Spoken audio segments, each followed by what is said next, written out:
একটা জীবন সঙ্গিনী চাই। আমার ঘরে তো সৎমা তো আমাকে দেখতে পারে না। আমার মাথার উপর একটা আমি এতিম অসহায়, কেউ যদি বিনা যৌতুকে বিয়ে করেন তাহলে আমি রাজি আছি। সুপ্রিয় দর্শক, ক্যামেরার সামনে দাঁড়িয়ে আছে এক ফুটফুটে আপু, এক তরুণী। শুনবো তার জীবনের গল্প, জীবন বৃত্তান্ত। আসসালামু আলাইকুম আপু। ওয়ালাইকুম আসসালাম। আসসালামু আলাইকুম। ওয়ালাইকুম আসসালাম। কেমন আছেন আপু? আলহামদুলিল্লাহ, ভালো আছি। আচ্ছা আপু, আপনার নাম কি? মিতু ইসলাম। মিতু ইসলাম, সুন্দর একটা নাম। আচ্ছা আপু, আপনার হোম ডিস্ট্রিক্ট কোথায়? ময়মনসিংহ। ময়মনসিংহ, হ্যাঁ। আচ্ছা আপু, আপনার ফ্যামিলিতে কে কে আছে?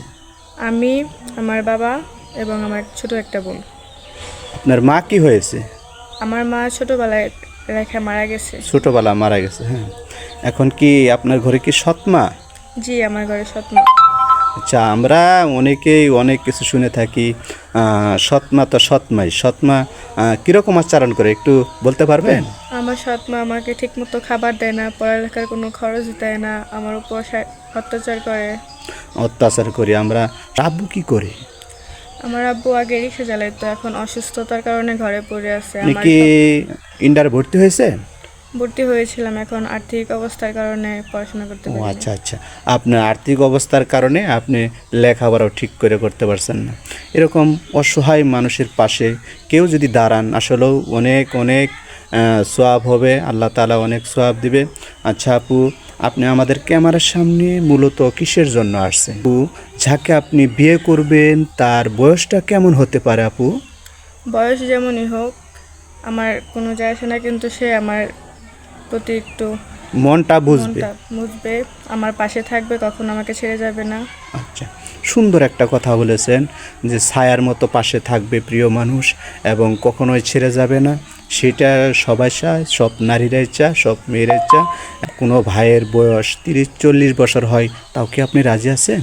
জি, আলহামদুলিল্লাহ, আমি রাজি আছি। আপনি রাজি আছেন। আসলেও প্রকৃত 30-40 বছর ভাই কোনো কিন্তু এরকম সিঙ্গেল থাকে না। কারোর বউ আছে, কারোর বউ মারা গেছে, কারোর বউ মারা গেছে, 2টি বাচ্চা আছে, বাচ্চা দেখাশোনা করার জন্য দ্বিতীয় বিয়ে করতে চাচ্ছে। এরকম কোনো ভাই যদি আপনাকে লক দেয়, আপনি রাজি আছেন? জি, আলহামদুলিল্লাহ, আমি রাজি আছি। আপনি রাজি আছেন। এখন তো মিষ্টি মিষ্টি কথা বলতেছেন ক্যামেরার সামনে। যখন বধূ হয়ে যাইবেন, তখন সন্তানদের কাছে কি সৎমায়ের মতো আচরণ করবেন? আমি তো সৎমার কাছে থাকছি, তাই আমি এটার কষ্টটা বুঝি, তাই আমি কখনো সৎমার জ্বালা দিব না। সেটাই আমি শুনতে চাচ্ছি। আসলে আপনি তো সৎ মায়ের ঘরে মানুষ হয়েছেন, মানে আপনিও দেখাই দিতে চাচ্ছেন যে সব সৎ মাই সৎ মা না, এটা বুঝাই দিতে চাচ্ছেন। জি। আচ্ছা। আমার তো ফোন নাই, তো কেউ যদি আমার সাথে যোগাযোগ করতে চায় আপনাদের মাধ্যমে করবে। আমাদের মাধ্যমে করলে হবে।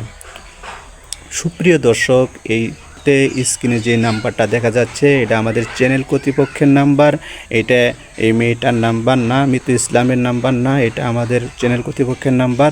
ইসলামের সাথে যোগাযোগ করতে চান তাহলে এই নাম্বারে ইমো, হোয়াটসঅ্যাপ সবই আছে, আপনারা যোগাযোগ করতে পারবেন।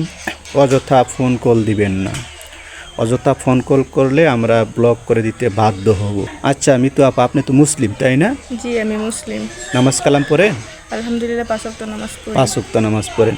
কোরআন শরীফ পড়তে পারেন? হ্যাঁ, আমি কোরআন শরীফ পড়তে পারি। কোরআন শরীফ পড়তে খতম দিয়েছেন? 3 বার খতম দিয়েছি। আচ্ছা আপু, আপনাকে আর একটা প্রশ্ন করি।